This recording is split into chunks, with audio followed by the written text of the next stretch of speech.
ქალაქში ვარ. ცივა თმა და მე მოხდა და სამედროს სამსახურში საქმე უნდა ვიმუშავა. შუალედ შორს სადღაც ჩაწერილი და სამსახურიდან ვერ მოვასწრებდი წასვლას.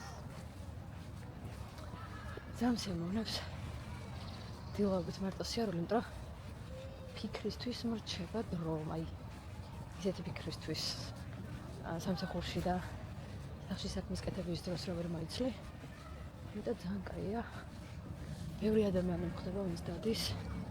და რა იტყობათ, რომ დიდი ხანია დადიან და მეც რომ ეტყობა, რომ დამწყები ვარ. ეგრე. ძალიან კაია. ისეთი სულია ვაკის პარკში. რაღაცნაირი. ძალიან მაგარი. ბალახის, ხეების. რაღაცა ძალიან კარგი. ამიტომ ძალიან შემოვნებს. ვიქნებდი, რომ ზურშაბათია. თან ვიდეოებს რო ვიღებ და თან რო რაღაცა მინდა რომ ცოტა საინტერესოც გავხადო ჩემი ცხოვრებაც და ვიდეოებიც. ესე უაზრდებოდ ჩემი ყოველდღიურობა არ გიზიაროთ. რაზე რას ვფიქრობ, ეგ უფრო საინტერესო კონტენტი მგონია, ვიდრე უბრალოდ რაღაც აქტივობები და სადღაც წავედი და ვჭამე და ავლი, ამიტომ შევეცდები, რომ აი რა გამოწვევების წინა შეცვა, რამ გამოწვევებზეც გესაუბროთ და ჩემი ერთ-ერთი გამოწვევა არის ის, რომ ძალიან მიჭირს ჩემი შინაგანი სამყაროს ზედაპირზე ამოტანა რა, ანუ რეალურად რასაც ვფიქრობ, იმის თქმა და ჩემი ვიზუალი, აი ცოტა ცივი, ცოტა მკაცრი, ცოტა რაღაცნაირი ვიზუალი კიდევ უფრო მეტად მიშლის ხელს მოკლედ შინაგანი სამყაროს რეალიზებაში. მივაგენი ამას ძალიან დიდი ხანია, იმიტომ რომ ადამიანები, რომლებიც მიცნობენ სხვანაირად მეურთიერთებიან და ადამიანები, რომლებიც არ მიცნობენ სხვანაირად და საერთოდ სხვა შთაბეჭდილებას ვტოვებ, როცა ვიღაცა არ მიცნობს. ამიტომ მოკლედ გადავწყვიტა, რომ რადგან ზრდასრული ადამიანი ვარ, ამ საკითხის მოგვარება დავიწყო. და პირველ რიგში, სანამ უფრო მსუყე ნაბიჯებამდე მივალ, ყველაზე პატარა შეუმჩნეველი პარაზიტი მყავს ორგანიზმში. და არ შემიძლია არას თქმა. აი როგორც არ უნდა გამოვიყურებოდე ძალიან ჩამოყალიბებულ, ძალიან თავდაჯერებულ ადამიანად, უცბად ვიღაც მოდის ჩემ ცხოვრებაში, ვიღაც ადამიანი მეუბნება, რომ მოდი ახლა შენ შეწყვიტე ამის კეთება, შენ რასაც აკეთებ, რის გამოც დილით გაიღვიძე, რის გამოც თქვათ სამსახურში მოხვედი ან რის გამოც სადღაც წავედით. და მოდი იქ წავიდეთ რა. მიუხედავად იმისა, რომ მე ესე მაქვს ჩამოყალიბებული აზრი, ყველაფერი ვიცი, აი რაღაცნაირად აი ჩემში აი გარდა ვიქცევი ეგეთ დროს, აი ყველაზე უსუსურ არსებად და წავიდეთ ვიძახი რა, კი, ავით გეტყვი, ახლა შევწყვეტ ამის კეთებას. მე რა რომ დილით სპეციალურად ადრე მოვედი, რომ რაღაცა პირობითად ბევრი მემუშავა ან რაღაცა გავაცდინე რაღაც იმისთვის, რომ აქ მოსულიყავი, ხო?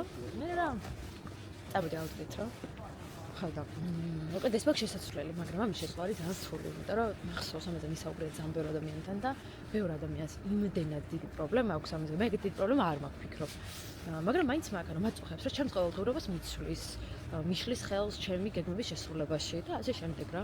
მე იმასაც ვხედავ, ანუ ესე თავს არ ვადანაშაულებ რა არასდროს, იმიტომ რომ ხვდები, რომ რაღაცის გაკეთებათ რომ მინდოდა და გავაკეთე, ესე იგი მინდოდა, იმ მომენტში მინდოდა რომ ამ გარიყავი, მინდოდა რომ შემეწყვიტა საქმე, მე რა რომ დიეტაზე ვარ, მინდოდა რომ ის შემოთავაზებული შოკოლადიც მეჭამა ან რაღაცა დესერტი, ხო, მინდოდა და გავაკეთე. კი, მესმის, მაგრამ პროცენტულობა იმისა, რომ რამდენი მინდოდა და რამდენზე ისე დავთანხმდი, რომ აი იმისთვის არ მეწყენინებინან ადამიანისთვის. განსხვავდება რა, ანუ საერთოდ, ამიტომ რა თქმა უნდა, რაღაცები იქნება, რასაც ეგრე გავაკეთებ, აი დაგეგმილი არ იყო და გავაკეთე, მაგრამ ეს ყველაფერი უნდა მოხდეს იმ მომენტში გააზრებულად, ანუ პოსტფაქტუმ ვიაზრებ ამ ყველაფერს და არა იმ მომენტში. ამიტომ მოკლედ გადავწყვიტე, რომ ნებისმიერ ადამიანთან ინტერაქციისას რაღაცა ერთი ტექნიკა მოვიფიქრო, რომელი ტექნიკითაც ყველას მოვერგები, იმიტომ რომ თავიდან არის ძალიან რთული, რომ რაღაცა პირობითად ადამიანები ამოირჩიო, რომ მაგალითად ის თუ ამას მეტყვის, მე ამას მეტყვი. ძალიან რთულია რა, იმიტომ რომ ჯერ პირველ რიგში არ გამოდის ეგრე არც ოჯახის წევრებთან, არც მეგობრებთან, არავისთან ურთიერთობა. უბრალოდ აი ყველა ადამიანს ვაპირებ, რომ რაღაცა მოვარგო საერთო სქემა. ეს ადამიანებზე მორგებული სქემა კი არ იქნება, ანუ ჩემ თავში მინდა, რომ გავაღვიო და ჩემ თავში მინდა რომ დამოერგო და ადრე წავიკითხე ატომური ჩვევები რა და მაშინ ისე წავიკითხე აი უბრალოდ რაღაცა ბესტსელერი იყო და წავიკითხე მაგრამ აი ახლა ხვდები რომ თავიდან კითხვა რომ დავიწყე მივხვდი რომ აი ზუსტად ამ ატომური ჩვევებიდან უნდა ავიღო ეს სქემა რომელიც აი ამ არას თქმის ჩვევის გამომუშავებაში დამეხმარება რა და პირველი აი ყველაზე მთავარი რაც არის რა რაც უნდა გააკეთო პირველ რიგში რთულია ზოგადად მეც ახლა რომ ვსწავლობდი უნივერსიტეტში ფსიქოლოგია დავამთავრე ძალიან ბევრი რაღაც ვისწავლე მაგრამ აი რთულია რომ მიხვდე მაგალითად ახლა მანიპულაცია ხო ვისწავლე მაგალითად და ვიცი რა ნიშნავს ეს თავის ყველაფრით აბსოლუტურად როგორია მანიპულატორი ადამიანი მაგრამ აი შენ რო დაგემართება ამას ვერ ხვდები და შენ ცხოვრებაში რო გამოჩნდება ან შენ თვითონ რო მანიპულირებ სხვა ადამიანზე ამიტომ ძალიან რთულია რომ ესე უბრალოდ აი თეორია აიღო და მე მოარგო ამიტომ მოკლედ მნიშვნელოვანი არის რომ დაიწყო პრაქტიკაში ამის კეთება და მეც აი ხლა მიუხედავად იმისა რომ ატომური ჩვევებიდან აი პირველი ნუ ძალიან მარტივია რომ აი ხო ვიცი მაგალითად როგორი ცევების მიმართ მიჭირს არას თქმა როგორი თხოვნის მიმართ მიჭირს არას მაგრამ აი მაინც მიჭირს მივხვდე ვის შემოთავაზებულ რაღაცაზე შემიძლია ვთქვა არა შემიძლია ვთქვა კი როდის არის მომენტი რომ ეს people pleaser-ობა არ უნდა გამოავლინო ამიტომ თავიდან უნდა დავიწყო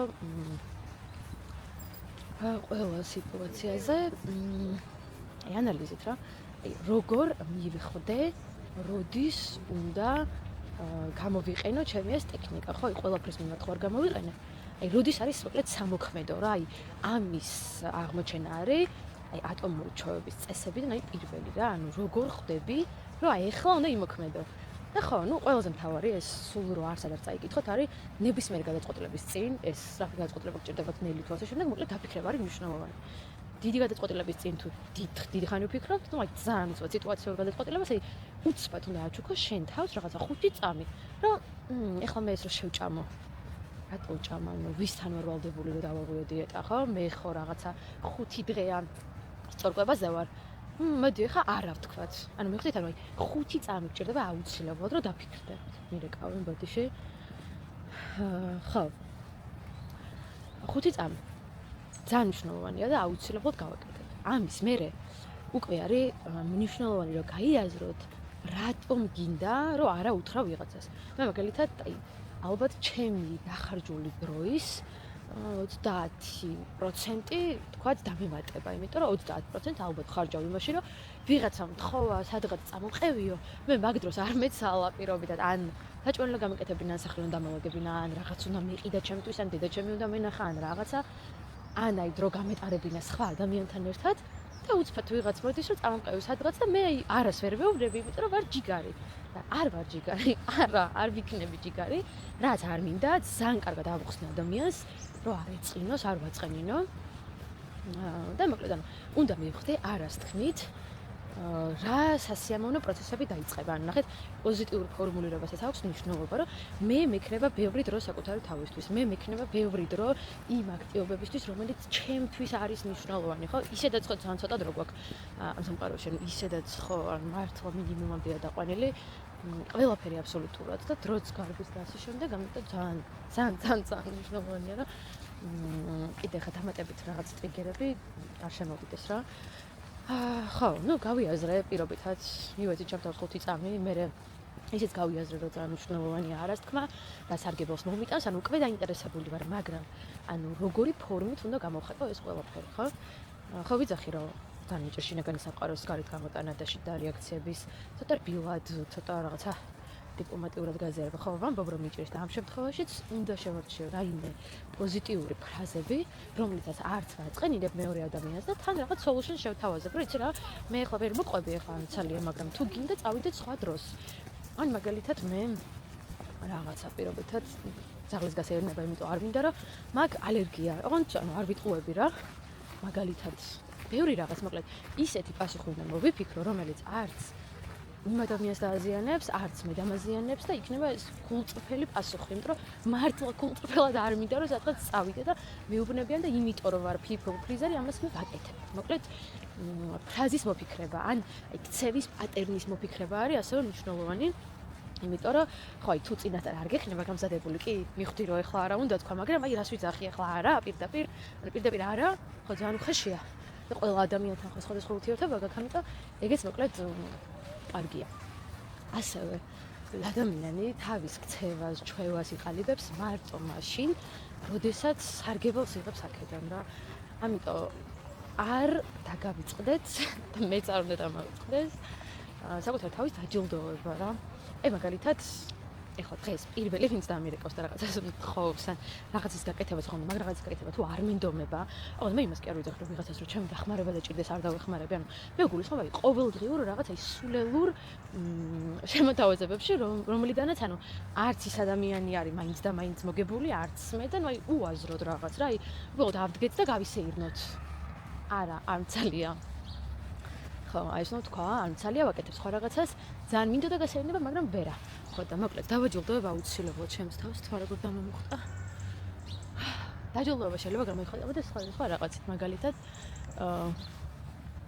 მე ეხლა აი კონტენტის შექმნის პროცესში ძალიან სიამოვნებს აი გადაღებული ვიდეოების გადახედვა და აი მოფიქრება ვთქვათ აი რა კადრი მაკლია რა კადრი იქნებოდა უკეთესი ეს ზოგადად გადაღების პროცესი ძალიან სიამოვნებს მაგრამ იმდენად ბევრ დროს ვუთმობ ამ ვიდეოების ყურებას რომ ვფიქრობ რომ ხანდახან აი დამიდია რომ მაგალითად მოდი ახლა აღარ შევხედოთ ამას სხვა რაღაც გააკეთე ხო და აი ჩემი დაჯილდოება თავის იქნება რომ რამდენჯერაც ვიღაცას არას ვეტყვი მიქნება რა ვიცი აი 10 წუთი რომ ვიდეოებს გადავხედო ეს ერთი კიდევ აი სხვადასხვა რაღაცები მაგალითად ავდგე და რაღაც გავაკეთე ჩემთვის სასარგებლო აი აუცილებლად აი თუ დავაჯილდოვებ ჩემ თავს ვფიქრობ რომ შევინარჩუნებ ამ ინარჩევას ხო და მე ძალიან დამეხმარებ დღეს არის უშაბათი და ვფიქრებ რომ დავიწყო ცხოვრება ახალიდან იმიტომ რომ მართლა ანუ მიუხედავად იმისა რომ არ მეტყობა ვარ people pleaser-ი შინაგანად, ვერავინ ვერ ხვდება, ვერ მოხდება რომ ეს ყოველ მოწუხებს, რაღაცაზე მე დავთანხმდები, სადღაც წამოყოლაზე მე ორგანიზმი მებრძვის, ანუ ფიზიკურად ვერ ვდგები, რომ ავდგე ჩავიწო და წავიდე, უარს ვამბობ, ვიძახი რაღაცა მიზეზს, ოღონდ ეს მიზეზი ანუ ყույლი არ მიყვარს ზოგადად მართლა რეალურია და მე რენოი ყველას პრეტენზია აქვს ჩემს მიმართ რომ მე ვარ აი გადამგდები და ასე შემდეგ დასრულდეს ეს ყველაფერი და თუ ვინმე ჩემნაირად ხართ people pleaser-ი ხავთ კომიზიარებს ჩავები როგორ ვწვით ამ ყველაფერს რას განიცდით იმიტომ რომ მე მართლა შევსუხდი და შევღონდი აი ამ რაღაცა შინაგან მისმის რომ ჩემში ეს პრობლემა და აი არავის ბრალი არ არის იმიტომ რომ ახლა მყავს მეგობრები მყავს ახლობლები რომლებიც რავი კონტაქტში არიან ჩემთან და თუ ერთად არ გავაკეთეთ რაღაცები ანუ მართლა ანუ რაღა არის ცხოვრება მაგრამ ნუ რაღაცა აქვს საზღვრები და თუ იმას რამე რჩევა გაქვს დამეხმარეთ და საჭირში ვარ ეხლა წავალ სახლში ვერ ვიარი 10000 მობიჯი ეხლა ვნახო რამდენი გამომივიდა ჯამში იმიტომ რომ ფეხი ასე თან ვიღლები და მოდი აი ვიღლები და კი ბატონო ჩვენ თავს ვაჯუქებ ამ დროს ხო სადღაც მაქვს 8000 მობიჯი გავლილი ხო ნუ ჩემი აშკარად ჩემი ის არის 8000 ვიდან აქამდე უკვე გავხაჭო ეხლა წავალ სახლში, მომწესრიგდები, დავიწყებ მუშაობას. და გიზიარებთ კიდევ რაიმე საინტერესოს ვიზამთვრა დღეს. კარგად people pleaser-ებო. თქვენ გესაუბრებოდით. მოვედი მანიკურზე, ანუ 3 წრე დავაწყე აქაურობას და დღეს გავაჩერე მანქანა და ისეთ აღმართემახაში ყავს გაჩერებული რომ საერთოდ როგორ გამოვიყან არ ვიცი. Hi. We do not have electricity, right? ეთეთ ხოლმე პედიკური, იმიტომ რომ მოვიდა შუქი ჯერ და გადავეწერე დღეს 6 საათზე. ეხლა წავალ სამსახურში, შემიძლია სამსახურიდან დამირეკე ეს თურმე. შუქი რატო არ ესეთი ცუდი. თურმე დავიწყებული მქონდა რომ დღესთან მშობლებს შევკერდით რომ ნაძვის ხეს დავდგამდით და თან აი მეავიტეხე რომ მაინც და მაინც უშავოც თქოდა. ეხლა წავალ და ნაძვის ხეს დავდგამთ ძალიან დიდი სიხარულით. გიждები ნაძვის ხეს აწყობაზე. და თან ვიმუშავებ, იმიტომ რომ პატარ-პატარა საქმეები მაქვს. დამიშვალ მანქანა მერკას ესე და გული მისყდება როგორ დავძრავ. ან წარმოდგენა არ მაქვს. გთხოვ ღმერთო, დამეხმარა რომ მანქანა რამს არ მივარტყა. თან პედიკური უნდა გავიკეთე, რომ არ ვიკეთებდი შილვარს და უბრალოდ ვიწესრიგებდი და ხელზე მოbrunდებით. დრობით ნაძვის ხემდე გემშვიდობებთ. ეხლა უნდა მოვიდე ხარებაში, იმიტომ რომ ვიყიდო გლინტვეინი, იმიტომ რომ ნაძვის ხე უნდა ავაწყოთ გლინტვეინთან ერთად და გამარჯობა. გლინტვეინი გაქვთ. ყარს. ხარ მაგორლარიანი, რომელსაც სტაილში კი მომთხოვს და აუხრა.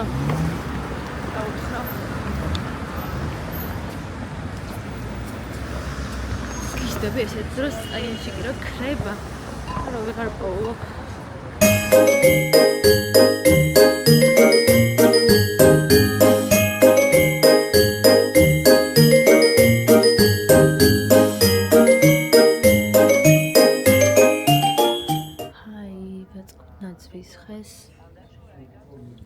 ვერ გადავწყვეტეთ ვერცხლისფერი გვინდა თუ ვარდისფერი რა იყოს, იმიტომ რომ მარტო ეგორი ფერი სათამაშოები გვაქვს. წავიდეთ ახლა გლინტვეინი ვნახოთ. რა ეტაპზეა? თან ვარ კოლზე. მოვა გლინტვეინი.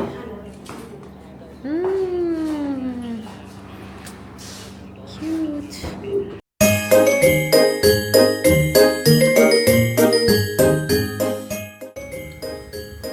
მათთვის ნომერი 1 2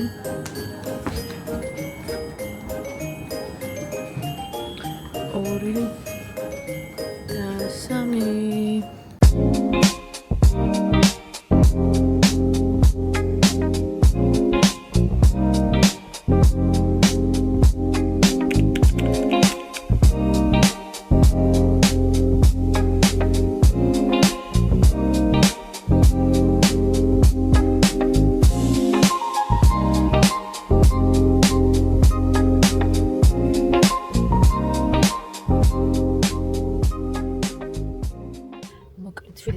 არის მუშაობას მოვრჩი, საჭმელი არ მიჭამია დღეს წესიერად და ფიქრობ რომ ახლა წავიდეთ საჭმელად, მე და ჩემი მეგობარი ანა ვარ ჩემთან ოფისში.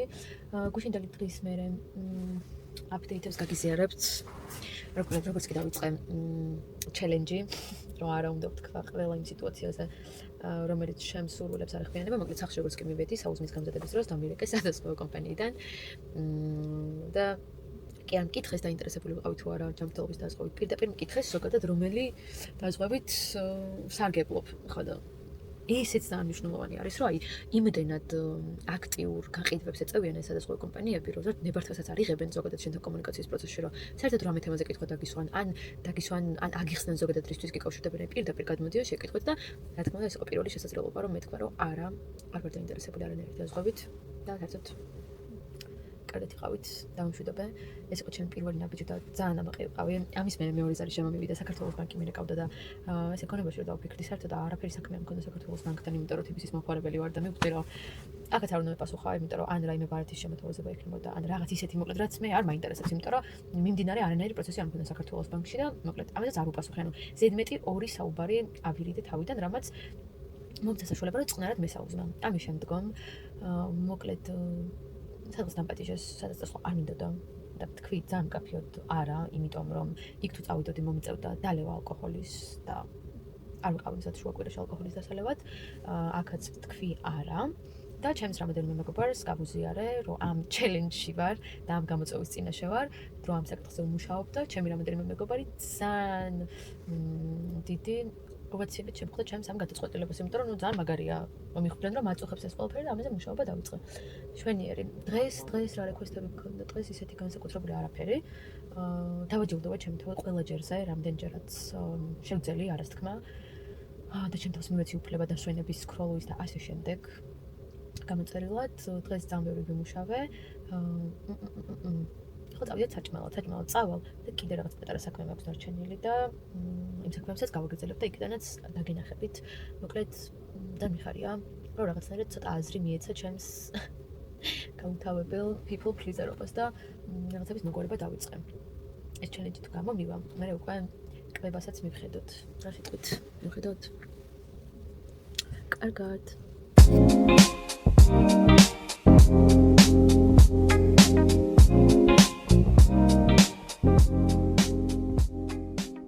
წავედით.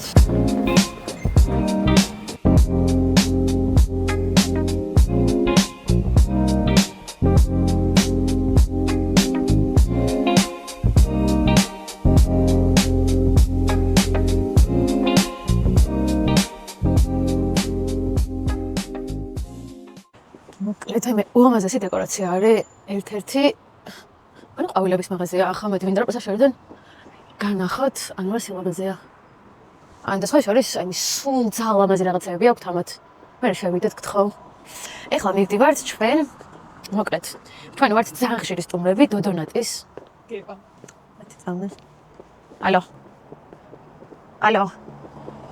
ეხლა დოდონატის ძალიან ხშირი სტუმრები ვართ მე გიჟდები ჟოლოს და თორსა ვანილის კრემის დონატზე და ეხლა მოვდივართ ლუნატიკში რომელიც თითქმის მსგავსია და გაჩვენებთ თუ მოგვეწონება კაი ოჯერ გარედან შევხედოთ მომედეს ნაძვის ხეა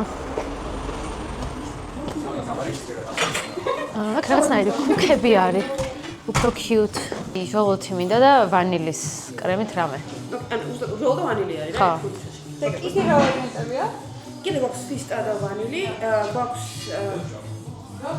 ისა ფისტა ვანილი ეკლერის ანუ ვანილის კრემა ზენა შოკოლადი ნუ ჟოლო ვანილი ვთქვით მოვიდა ჩვენი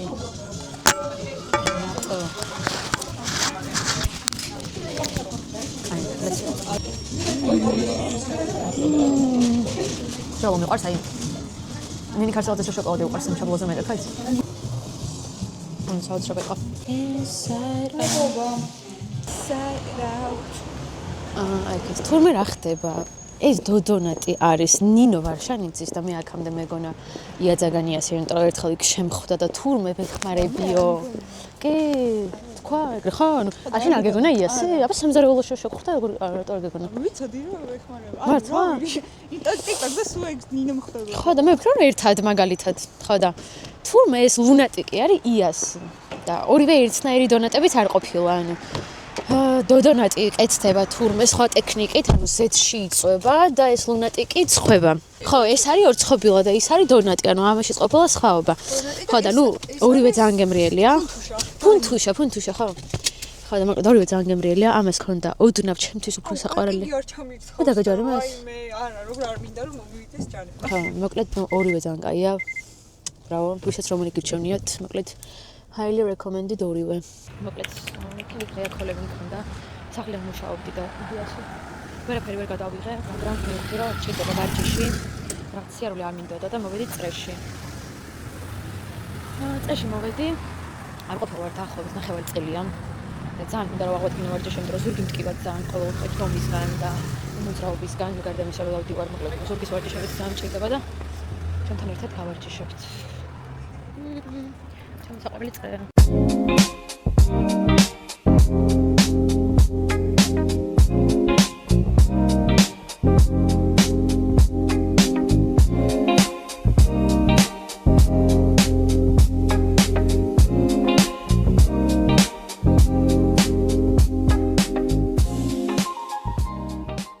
ავედით, მივდივართ ფარინაში. ფარინა არის არის ტყობა, ეხა წარწერა არის ყველაზე გემრიელი პიცერია თბილისში. შევიჭყვიტოთ. და სუყვეთავთ გუჩის. ორი გუჩიზია და არმედაკასი შემოგვიყვარს. გარეთ დავეჭავთ. გამარჯობათ, სტელა ეკრანების გამოჩნდები. მინდა ვისარგებლო რომ საშუალო მართლა? YouTube-ერი გაქვთ? გამოიწერეთ ანანდღუაძე სახე რა გაწერია? ანანდღუაძე სახე გამოიწერეთ, დაასაბსკრაიბეთ, ზარიზგილაკს დააჭირეთ და დაალაიქეთ ეს ვიდეო რომ იხილოთ მეტი ვიდეო. ასევე პატარა მე YouTube-ერი ვიყავი. კიდე რაღაცა კომენტარი სახე პატარა რევიუ გაგვიკეთეთ, რა შეცვლით ამ არხზე, რომ უკეთესი ვიდეოები იხილოთ. რა საყვარელი ხარ, ძალიან კაი.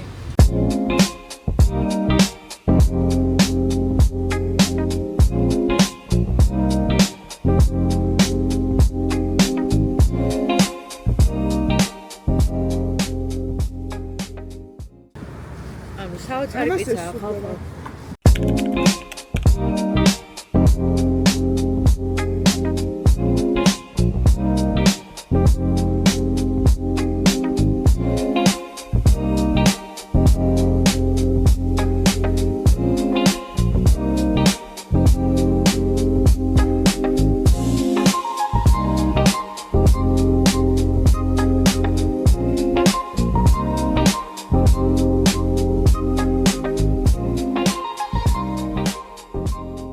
მოგიყვებით სამსახურში რას ვაკეთებ.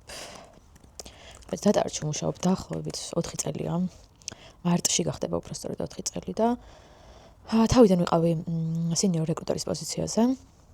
რეკრუტერი არის ადამიანი, რომელიც თანამშრომლობის შერჩევის პროცესში იღებს მონაწილეობას და სრულიად გეგმავს სრულ ციკლს. და ეხლა ვარ ლიდის პოზიციაზე, ან რეკრუტინგის ლიდის. და ბევრად უფრო საინტერესო გახდა ჩემი პოზიცია დაახლოებით 2 თვეა. თვითონ კომპანია მიყვარს ძალიან, ალბათ ვიტყვი რომ ჩემს ცხოვრებაში ყველაზე სასიამოვნო 4 წელი არის, სამუშაოს კუთხით, იქამდე ძალიან კარგი გამოცდილებები მქონდა, თუმცა აქ კულტურა, ადამიანები, ყველაფერი აბსოლუტურად ფიქრობ, რომ აი ჩემს მოთხოვნებს აკმაყოფილებს, რა თქმა უნდა, არის რაღაცები, რაც არ მომწონს, მაგრამ იმდენად მიზერული რაღაცები არის, რაც რა თქმა უნდა, ეპატიება კომპანიას. ეხლა მაქვს რამდენიმე ვაკანსია, დღეს არის ხუთშაბათი. მაქვს რამდენიმე ვაკანსია, ძირითადად ხუთშაბათობით მომდის ხოლმე ახალი პოზიციები, 4 შაბათს საღამოს და ხუთშაბათიდან ძალიან აქტიურ სორსინგს ვიწყებ, ვიწყებ LinkedIn-ზე ადამიანების მოძიებას, ჩვენ საერთო ბაზაში და ასევე ვდებთ ვაკანსიებს მხოლოდ LinkedIn-ზე, JobJs-ზე და HRG-ზე და მსგავს საიტებზე არიდება ჩვენი ვაკანსიები, იმიტომ რომ არაეფექტურია, რადგან ვართ ექსპეროში დეველოპერები ძირითადად პასიურობენ სამსახურის ძიებას პროცესში, ამიტომ აქეთ უნდა მივწეროთ და ვეხვეწოთ დეველოპერებს. ხო, ვშვებით. ხო, შორის ადრე უფრო რთული იყო ეს პროცესი. ეხლა რაღაცნაირად ბაზარზე მომრავლდნენ დეველოპერები და ეგეთი დიდი კონკურენციაც არ არის, ამიტომ დეველოპერებს როცა ვწერ LinkedIn-ზე, პასუხობენ, ადრე იყო, რომ საერთოდ არც პასუხობდნენ. პირველი რასაც ვაკეთებ არის, რომ ბაზაში რომელი დეველოპერებიც მყავს, იმ დეველოპერებს ვათვალიერებ, რომ ვინმე ისეთი ხო არ არის, ვინც ტექნოლოგიურად საინტერესო არის ამ პოზიციისთვის და შეიძლება რომ დავეკონტაქტო. ეხლა ვაკვირდები და აი იმდენად LinkedIn-ზე მაქვს თვალი მიჩვეული, რომ ის CV-ს აღქმა ძალიან მიჭირს და მერჩევნია რომ ვიპოვო ამ ადამიანის LinkedIn-ი, გადავიდე. და იქ დავათვალიერო, იმიტომ რომ იქ უკვე მიჩვეული მაქვს თვალი ზუსტად სად რა უწერიათ და ყველა სხვადასხვანაირი CV აქვს ძალიან მიჭირს. ძირითადად ჩვენს კომპანიაში დეველოპერები გადმოყვავს ან სხვა ჩვენი მსგავსი დეველოპერული კომპანიებიდან, ან საბანკო სფერო არის ძალიან იდეალური. კი ბატონო, თან ესე ბაზაში რომ ამოწმებ, ჩემთვის უკეთესია, იმიტომ რომ ის ადამიანები უკვე რაღაც ან ადრე იმყოფებოდნენ პროცესში, ან ზოგადად დატარჩ შესახებ სმენიას და უფრო მარტივი არის ამ ადამიანების დათანხმება, მოხიბლა, ოფერით და ასე შემდეგ. სორსინგის პროცესი როგორ გითხართ, ზოგადად სორსერის პოზიცია არის დამწყების პოზიცია, ესე რეკრუტინგში და HR-ში. ანუ აი ამით შეგიძლია რომ დაიწყო ზოგადად კარიერა. მე ხა მაღალ ლეველზე ვარ, მაგრამ სორსინგი მაინც მეწევს, იმიტომ რომ მნიშვნელოვან პოზიციებზე აუცილებელი არის რომ შენი დაათვალიერო ადამიანები, შენი ტიპოვა, ჯერ პირველ რიგში ტექნოლოგიურად არ ჩამორჩე. როდესაც სორსინგს წყვეთ, მე მგონია რომ განვითარებასაც წყვეთ რა. კაი, რა თქმა უნდა რთულია და ყველაზე რთულია ვიტყოდი და ყველაზე შავი საქმე არის სორსინგის გაკეთება, მაგრამ ამავდროულად ყველაზე მნიშვნელოვანი, იმიტომ რომ როგორ კანდიდატსაც მოძებნი პირველივე წამიდან, ძალიან მოქმედებს მე სრულ პროცესზე. ამიტომ მინდა თუ არ მინდა, მოკლედ მნიშვნელოვანი ნაწილი არის, რომელსაც უნდა ვაკეთებდე თუნდაც ლიდის პოზიციაზე, იმიტომ რომ სულ ძალიან ბევრი სიახლე არის ტექნოლოგიურ სფეროში და არ უნდა ჩამორჩა. ახლა ვნახოთ ეს ადამიანი LinkedIn-ზე. ხო, და ტექნოლოგიურ სფეროში კიდე რეკრუტინგი იმიტომ არის მარტივი, რომ დეველოპერები ტექნოლოგიებთან ძალიან ახლოს არიან და თითქმის ყველას აქვს LinkedIn-ი. ყოველ შემთხვევაში, ვინც open to work არის. ძირითადად ახლა რომ დეველოპერებსაც ვპოვებ, ყველასთან ადრე ნასაუბრები მაქვს, ყველა ძალიან გამოცდილი არის. და ვნახოთ. ვინ შეიძლება გამოგვადგეს. ამ სორსინგის პროცესის მერე იწყება ძალიან დიდი შერჩევის პროცესი, ძალიან დიდი რაღაც ინგლისურის ეტაპი აქვს გასავლელი, ტექნიკური გასაუბრება, პროექტ ინტერვიუ, მერე კლიენტ ინტერვიუ, მოკლედ საკმაოდ ისეთი შერჩევის პროცესი აქვს დატარც რთული ეტაპების გავლის კუთხით, მაგრამ კარგად დელეგირებული, კარგად თანმიმდევრულად დაწყობილი, ყოველგვარი ზედმეტი სტეპების გარეშე. თავი არის, რომ მე რასაც ვაკვირდები ძირითადად თანამშრომლების შერჩევის პროცესში ტექნიკურ გასაუბრებაზე ისეთი დეველოპერები იჭრებიან, ვისაც აი მაგალითად რაღაც პროცესი იცის პრაქტიკულად როგორ კეთდება, მაგრამ თეორიულად ეს ამ პროცესს რა ქვია, ეგ არის ანუ ეს ყველაფერი აქვს პრაქტიკიდან მასწავლი და არა თეორიიდან, რომ წიგნები არ აქვს დაკითხული პროგრამირების, ან უნივერსიტეტში არ აქვს მასწავლი, მოკლედ აი ცოტა ორივე მხარეს განვითარებული დეველოპერები კარგად გადიან ჩვენთან გასაუბრებებს. ამიტომ თუ ვინმე ფიქრობთ დატარებთ თანამშრომლობას, გაითვალისწინეთ, რომ რაღაცა პრაქტიკული და თეორიული ნაწილი თითქმის თანაბრად არის გასაუბრების პროცესში. ინგლისურს რაც შეეხება სტანდარტულად B2 დონეზე უნდა ფლობდეთ და შემდგომ უკვე კლიენტი პიროვნულადაც რა თქმა უნდა აფასებს ადამიანს რამდენად soft skill-ებს გულისხმობ რა რამდენად შეეფერება კულტურულად პროექტს და ამის მიხედვითაც იღებს გადაწყვეტილებას მაგრამ ნუ აი ტექნიკური ბექგრაუნდი თუ კარგი გაქვთ დამიჯერეთ რომ ძალიან მარტივია რომ მოხვდეთ ჩვენთან ეხლა ერთ-ერთ რამდენიმე კანდიდატზე მაქვს შესანიშნავი ეტაპები და ანუ გასაუბრების ჩანიშვნის პროცესიც მე მევალება და ეს როგორ არის იმდენად ავტომატიზირებული არის ყველა პროცესი რომ ჩემთვის ძალიან მარტივი არის შეთანხმება პირველ რიგში ექსპერტებთან მე კანდიდატებთან და მოკლედ გრძელვადიანი და რუტინული პროცესი არ არის ძალიან სასიამოვნოდ მარტივად ინიშნება ყველაფერი ამიტომ როგორ გითხრათ არც ერთი ნაწილი არ არის ჩემს სამსახურში რაც ან მეზარება ან არ მომწონს ან გაურკვეველია ყველაფერი ძალიან კარგად გარკვეული ნუ ზოგადად 25 წლიანი ისტორია აქვს დატარც და კი უკვე საკმაოდ ბევრი რაღაც დაინერგა ჩვენთან. რაც ჯერ სხვა კომპანიებში არ არის და ვერ ხედავ და სხვა კომპანიებსაც მიმუშავია, სადაც ხელით ვაკეთებდი აბსოლუტურად ყველაფერს, აი მართლაც სადა დედამიწა არის. მუშაობდი საერთაშორისო კომპანიაში, სადაც ყველაფერი არის ავტომატიზირებული, ეს არის HR-ის რაღაც უდიდესი ბედნიერება. Hello. ეხლა ვარ. მოვიდა ჩემი მეგობარი ანა ჩემთან ოფისში, იმიტომ რომ ძალიან ბევრი საქმე აქვს, თავის კომპანია აქვს, არ აქვს ოფისი და ჩემთან მოდის სამუშაოდ, იმიტომ რომ ძალიან ეკომფორტულება და აი გავუღოთ კარები. მოხდები ჩემს ვიდეოში. ხარ მეორეჯერ მოვიდი. მეორეჯერ მოვიდი ფონატიკში და წინაზე აი მომწაიყო სახში ქუქი, რომელიც იყო სოუსით კარამელით და ნუშით. რომელიც აი ძალიან კარგი საქმე ეყურება და როგორც ხო ძალიან გემრიელი იყო და ეხლა მოვიდი ეს სუჟეტს და გავით აქ. როგორ ვასუჯეთ? ჩაურა დაიწყე და მოვიდი. თან ძალიან გოჩარება, მაგრამ ფიდია.